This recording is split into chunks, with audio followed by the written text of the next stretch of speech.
आज हम लोग देखेंगे कंपाइलर डिजाइन का यूनिट 1। इसमें बेसिकली अभी इस वीडियो में हम लोग देखेंगे बस मेन थ्योरी का पोर्शन जो कंपाइल यूनिट 1 में थोड़ा सा पोर्शन जो है वो थ्योरी का है। बाकी उसके बाद जो है वो न्यूमेरिकल्स है। न्यूमेरिकल्स में भी ऑटोमेटा का भी है और फिर दो टॉपिक न्यू भी है। तो हम लोग जो है सबसे पहले थ्योरी का पोर्शन देख रहे हैं। तो थ्योरी के पोर्शन में सबसे पहले क्या है कि कंपाइलर क्या होता है। तो कंपाइलर एक बेसिकली एक ऐसा सॉफ्टवेयर है जो हाई लेवल लैंग्वेज को लो लेवल लैंग्वेज में कन्वर्ट करता है। तो ये समझो थ्योरी का है। समझो कि कंपाइलर इसका डिफिनेशन अगर हम लोग प्रॉपर लिखना चाहें तो compiler is an executive environment that convert the source code to a target code. हम लोग के पास कोई सोर्स कोड होता है, जैसे कि अगर हम लोग सोर्स कोड अगर हम लोग सी प्रोग्रामिंग कर रहे हैं, तो सी प्रोग्राम जो है वो हमारा क्या होगा, वो सोर्स कोड होगा। अब मशीन जो है वो सी प्रोग्राम को डायरेक्टली नहीं समझ सकता है।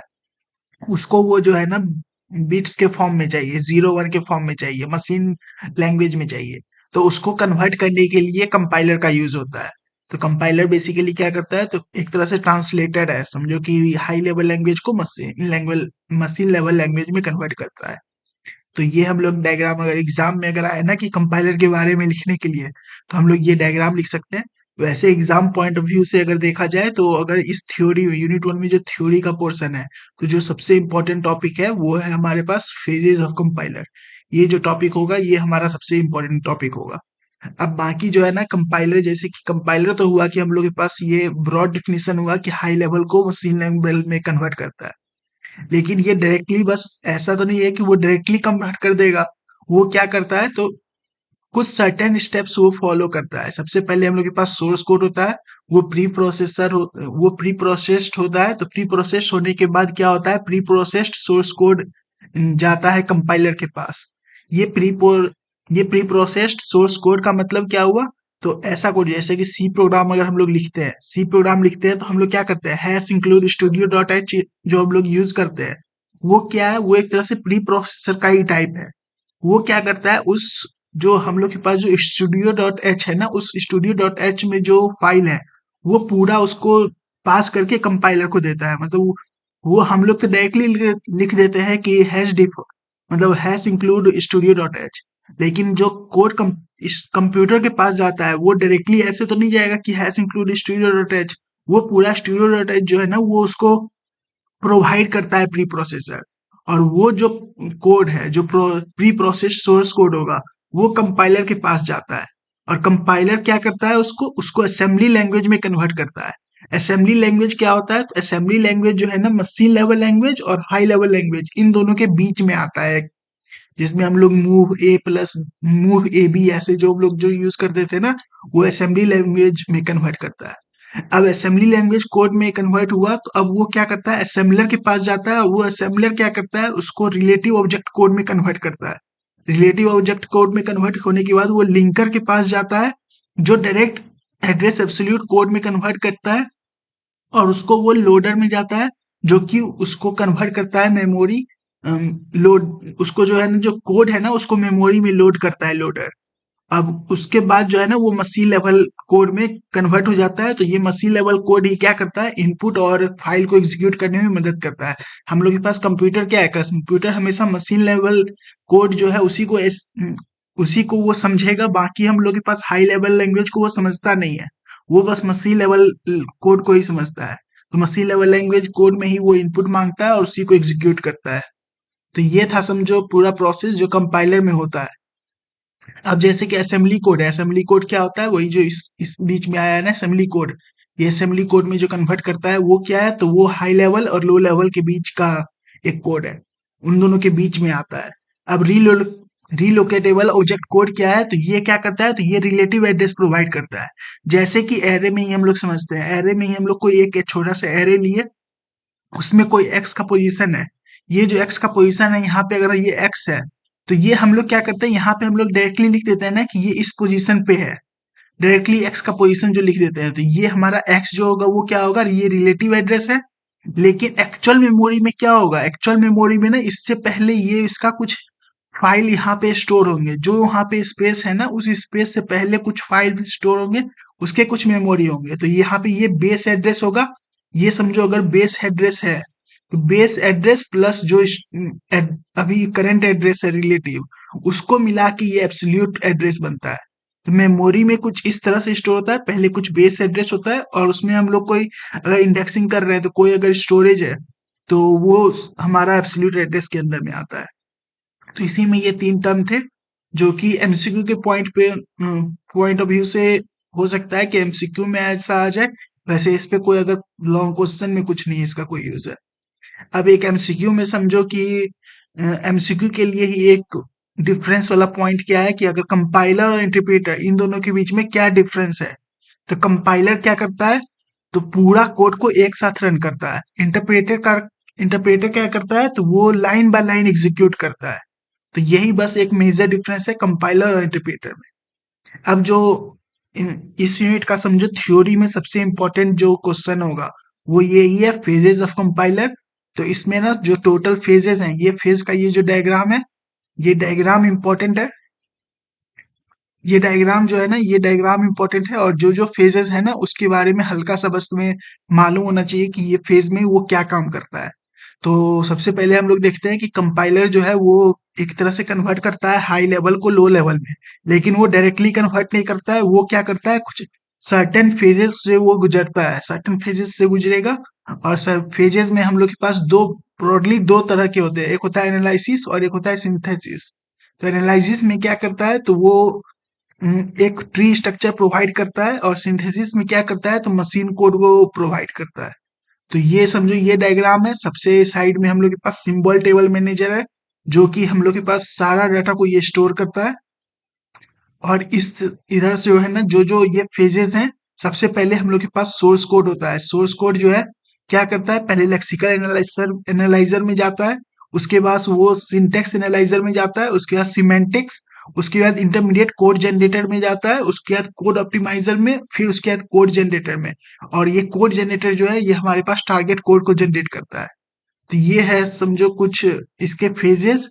अब इसको हम लोग लाइन मतलब देखते हैं कि लाइन बाय लाइन हम लोग देखेंगे कि कौन सा फेज में क्या क्या काम होता है। तो सबसे पहले सिंबल टेबल क्या करता है, तो जो है ना एक तरह से डाटा स्ट्रक्चर है जो रिकॉर्ड रखता है सब कुछ का, जितने भी आइडेंटिफायर हुए, एट्रीब्यूट्स हुए, जितने भी टोकन्स है सबका वो रिकॉर्ड रखता है।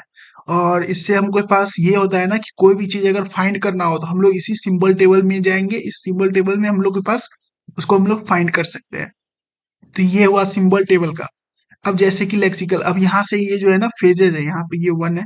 वन जो है ना सबसे, जो टोटल 6 फेजेज हैं इसमें, जो ये टोटल 6 फेजेज हैं, ये 6 फेजेज ही हम लोग को मेन है। तो सबसे पहला फेज है इसमें लेक्सिकल एनालाइजर। लेक्सिकल एनालाइजर क्या करता है, इसको हम लोग और आल्सो नोन एज स्कैनर कहते हैं। अब ये क्या करता है, तो हम लोग के पास जितने भी जो कोड है, वो जो इंटायर कोड को ये करेक्टर बाय करेक्टर रीड करता है और उसको टोकन्स में कन्वर्ट करता है। एक एग्जाम्पल के तौर पे अगर हम लोग ले लें कि अगर ये इंट मेन है, ये एक कोड है, ये सी प्रोग्रामिंग का एक कोड है। अब ये मतलब कोई एक कोड है, सी प्लस प्लस में भी हम लोग इसका यूज करते हैं, मतलब सी या सी प्लस प्लस का ये एक कोड है। इसको जो है ना वो टोकन में कैसे कन्वर्ट करेगा, तो ये लाइन बाय लाइन इसको रीड करेगा, मतलब करेक्टर बाय करेक्टर इसको रीड करेगा। जैसे कि इंट मेन है तो आई एन टी एक साथ वो रीड करेगा। यहाँ ब्लैंक स्पेस आया तो ये आईएनटी को सर्च करेगा कि आईएनटी कुछ है या नहीं।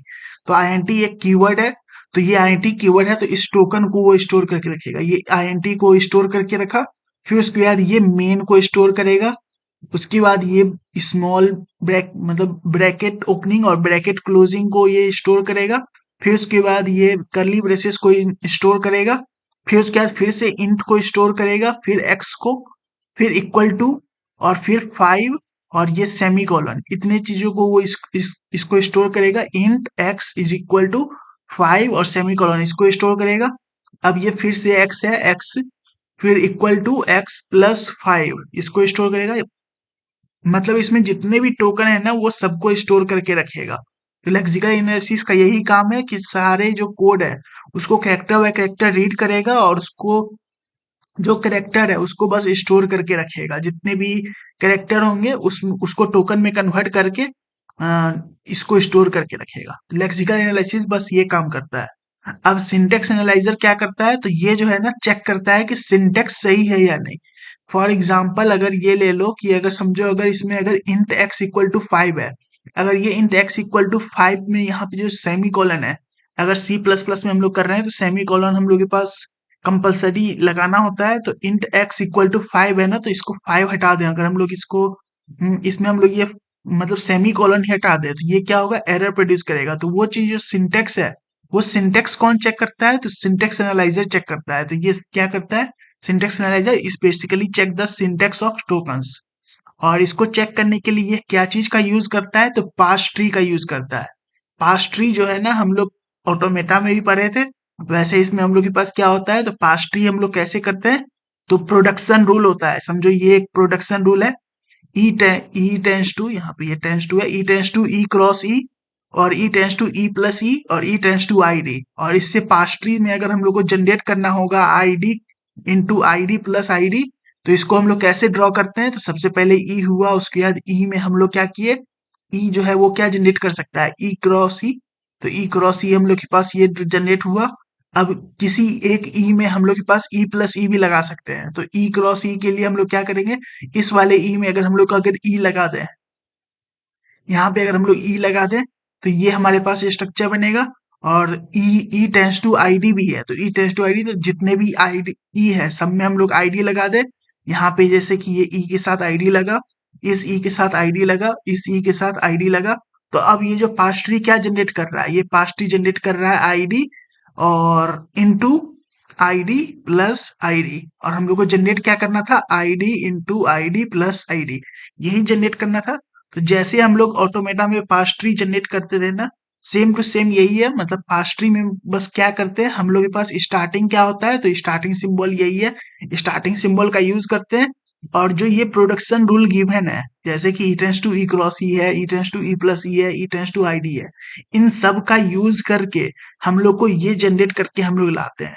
तो ये हम लोग इसी को जनरेट करके ये लाए। तो ये जो सिंटेक्स एनालाइजर है, ये क्या करता है, पास ट्री का मदद लेके हम लोग को सिंटेक्स चेक करता है किसी भी कोड का।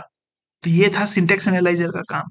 अब जो सिमेंटिक एनालाइजर है वो क्या करता है, तो वो चेक करता है कि मीनिंग, जो सिंटेक्स है वो सिंटेक्स जो है ना करेक्ट मीनिंग प्रोवाइड कर रहा है या नहीं, वो चेक करता है। जैसे कि फॉर एग्जांपल अगर हम ले, तो जैसे कि int x is equal to 5.5 अगर ले लो कि 5.5 है, तो ये वैसे सिंटेक्सिक में तो सही है, लेकिन ये 5.5 एक फ्लोट वैल्यू है और हम लोग इसको इंटीजर में कोई मीनिंग ऐसा प्रोवाइड नहीं कर रहा है। तो इसको ये जो है ना एक तरह से मीनिंग ये चेक करता है ना, कि वैसे तो नॉर्मली अब जो कंपाइलर होते हैं उसमें ये ऑटोमेटिकली ये समझ जाता है कि इसको हम लोग 0.5 है तो 0.5 को ये हटा देता है, मतलब सिर्फ पॉइंट मतलब 5 को ये स्टोर करके रख लेता है मॉडर्न कंपाइलर में। अब हम लोग के पास ये दिक्कत नहीं होती है, लेकिन पहले जो होती थी क्या होती थी, तो इसमें हम लोग के पास 5.5 होता था, तो ये स्टोर मतलब ये सिमेंटिक्स एनालाइजर क्या करता था, इसको इसको ये गलत मानता था और उसको एरर प्रोड्यूस करता था। तो ये सिमेंटिक्स एनालाइजर क्या करता है, तो बस चेक करता है मीनिंग। और ये जो है ना बेसिकली सिंटेक्स सिंटेक्स सही है लेकिन मीनिंग गलत है, तो ये हम लोग के पास ये चेक करता है सिमेंटिक्स एनालाइजर। अब इंटरमीडिएट कोड जनरेटर क्या करता है, तो कोड ये जो है ना इंटरमीडिएट कोड जनरेट करता है। जैसे कि असेंबली कोड में जो कन्वर्ट कर रहा था ना, वो असेंबली कोड में जनरेट कर रहा था, तो वही एक तरह से ना, एक तरह से ये असेंबली कोड जैसे कि जनरेट हुआ, वो क्या करता है, तो वो इंटरमीडिएट कोड जनरेटर ही जनरेट करता है। तो ये इंटरमीडिएट कोड जनरेटर क्या करता है, तो एक इंटरमीडिएट कोड जनरेट करता है जिसका यूज हम लोग करते हैं मशीन कोड में कन्वर्ट करने के लिए। तो इसलिए इंटरमीडिएट कोड जो जनरेट होगा उसका दो प्रॉपर्टी होना चाहिए। पहला प्रॉपर्टी कि वो कोड बहुत इजीली डेवलप हो जाना चाहिए। अब ऐसा भी ना होना कि इंटरमीडिएट कोड जनरेट करने में ही ज्यादा टाइम लग रहा है, उससे कम टाइम में मशीन कोड ही डायरेक्ट आ जाता। तो ऐसा भी नहीं होना चाहिए। मशीन कोड जो है ना, वो मशीन कोड से इजीली ये प्रोड्यूस हो जाना, मतलब जो हम लोग के पास सोर्स कोड है उस सोर्स कोड का यूज करके ये इजीली ये प्रोड्यूस हो जाना चाहिए इंटरमीडिएट कोड जो हम लोग के पास आएगा। ये हुआ फर्स्ट प्रॉपर्टी। और दूसरा प्रॉपर्टी ये कि उससे जो है ना हम लोग टारगेट कोड जो होगा, जैसे कि मशीन लेवल लैंग्वेज है, वो हम लोग इंटरमीडिएट कोड से हम लोग इजिली फाइंड वो कोड में कन्वर्ट कर सके। ये हुआ दूसरा प्रॉपर्टी। पहला प्रॉपर्टी ये कि इस चीज को इंटरमीडिएट कोड को ही जनरेट करना इजी हो। दूसरा प्रॉपर्टी ये कि इस इंटरमीडिएट कोड से हम लोग के पास मशीन कोड जो आएगा वो हम लोग इजिली डेवलप कर सके।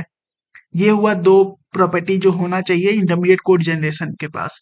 अब कोड ऑप्टिमाइजर क्या करता है, तो जैसे कि जो इंटरमीडिएट कोड जो जनरेट होके आया, अब उसमें कोई यूजफुल मतलब यूजलेस सिंबल हुआ या फिर कोई भी चीज उसको सॉर्ट करना, उसको ऑप्टिमाइज करना, कोई भी कोड को जो है ना ऑप्टिमाइज करने के लिए हम लोग क्या करते हैं, तो कोड ऑप्टिमाइजर का यूज करते हैं। अब जो कोड जनरेशन है, ये कोड जनरेशन क्या करेगा, तो ये फाइनल जो कोड होगा हम लोग के पास, मशीन जो कोड होगा, जो टारगेट कोड होगा, उसको डेवलप करके ये देगा कोड जनरेशन, ये कोड उस कोड को जनरेट करेगा। तो ये था समझो 6 फेजेस जो हम लोग के पास, पूरे इस 6 फेजेस जो फेजेस ऑफ कंपाइलर है, इसके 6 पेजेस का डिस्क्रिप्शन जो हम लोग के पास आ सकता है कि एग्जाम में लिखने को आ जाए। अगर थ्योरी अगर लिखने को आया तो एक ये आ सकता है, ये क्वेश्चन बन सकता है। अब जैसे कि है ना, अब जो हम लोग के पास वेरियस जो कोड थे, मतलब वेरियस जो एनालाइजर फेजेस थे, उसमें ना एरर क्या क्या आ सकते हैं, तो लेक्सिकल एनालाइजर में मिस स्पेलिंग का एरर हो सकता है। ये मिस स्पेलिंग होगा तो उसके कारण वो एनालाइज बता देगा कि इसमें स्पेलिंग गलत है। जैसे कि इंट मेन था, तो मेन के जगह पे MAIM अगर कर दे, तो ये बोलेगा कि MAIM क्या है, ये इसको तो मालूम ही नहीं है कि क्या है, तो ये एक एरर प्रोड्यूस करेगा। सिंटेक्स एनालाइजर क्या कर देगा, तो वही सिंटेक्स एनालाइजर में बोल रही थी कि सिंटेक्स चेक करता है, तो सिंटेक्स में अगर नहीं है, जैसे कि इसमें सेमी कॉलन मिसिंग है, इसमें क्या है, तो इसमें हम लोग के पास ये जो है, यहाँ पे ये ब्रैकेट होना चाहिए था, ये ब्रैकेट यहाँ नहीं होना चाहिए था, तो ये गलत था। सिमेंटिक्स में क्या होगा, तो जैसे कि जैसे बताए थे कि int x equal to float value इसमें स्टोर है। करेक्टर में क्या है, तो करेक्टर में भी फ्लोट वैल्यू यहाँ स्टोर है। तो ये हमारे पास जो है ना सिमेटिक्स एनालिसिस में आता है।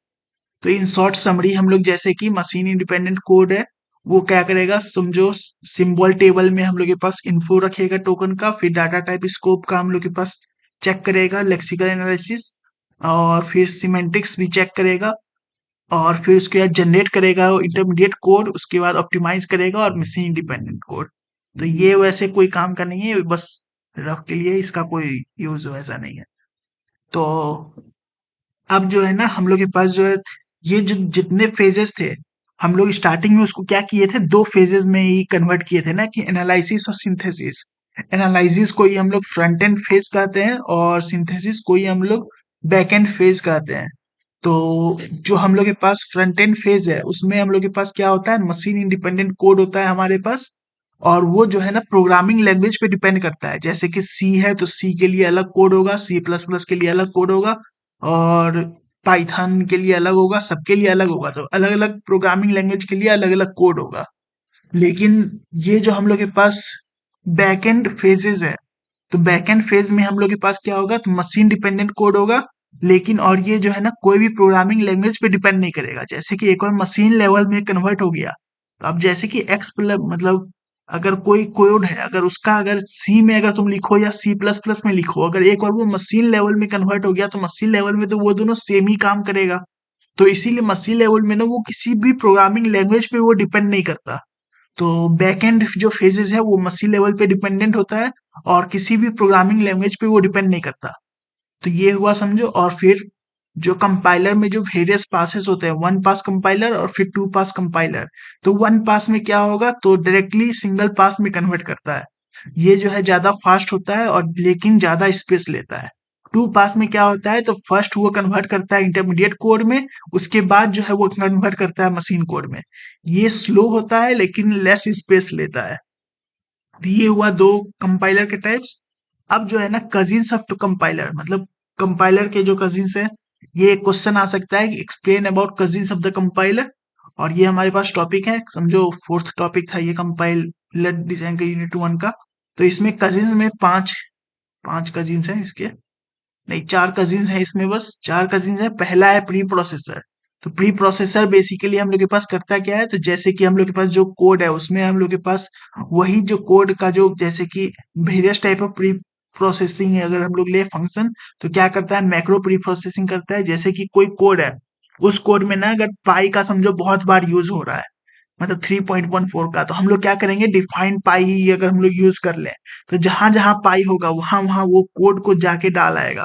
जैसे कि अगर कहीं भी अगर जैसे कि डिफाइन हम लोग जो यूज करते हैं, मैक्रोस जो हम लोग यूज कर रहे हैं, ये मैक्रो प्री प्रोसेसिंग हुआ। इसमें हम लोग क्या करते हैं, हैश डिफाइन पाई 3.14 है, तो ये 3.14 जो पाई के जगह पे जहां जहां कोड में जितनी भी जगह पाई होगा वहां पे वो 3.14 जाके पुट करके आ जाएगा। फिर फाइल इंक्लूजन, जैसे कि हम लोग स्टार्टिंग में ही जो बताए थे कि हम लोग के पास क्या होता है, जो कोड होता है प्री प्रोसेसिंग स्टेज में, जो प्री प्रोसेस्ड सोर्स कोड जो प्रोवाइड करता है, वो बेसिकली करता क्या है, तो hash include studio dot H है। स्टूडियो डॉट एच के जो ये फाइल है, हम लोग तो बस ये इसको इंक्लूड कर दे रहे हैं। हेडर फाइल जो है स्टूडियो डॉट एच, इसको बस हम लोग इंक्लूड कर दे रहे हैं, लेकिन इसके अंदर का जो फाइल की कंटेंट है, वो कंटेंट भी तो वो स्टोर करके मतलब कोड में जाता होगा, तो वो कैसे, वो क्या करता है, तो फाइल इंक्लूजन जो है ना, प्री प्रोसेसर क्या करता है, उसको भी इंक्लूड करता है उस कोड में। अब रैशनल प्री प्रोसेसर में हम लोग क्या करते हैं, तो कोई भी जो अदर लैंग्वेज है, जैसे कि कोई पुराना लैंग्वेज है, कोई तुम एक नया समझो लैंग्वेज क्रिएट किए, जैसे कि पाइथन बना होगा, जब जब पाइथन बना होगा तो उसमें सी प्लस प्लस के जो अगर फीचर अगर तुम्हें यूज करना है, तो उसको जो है ना बिल्ट इन मैक्रोज का यूज करके हम लोग जो अ, उसका यूज कर सके, उसके लिए हम लोग रैशनल प्री प्रोसेसर का यूज करते हैं।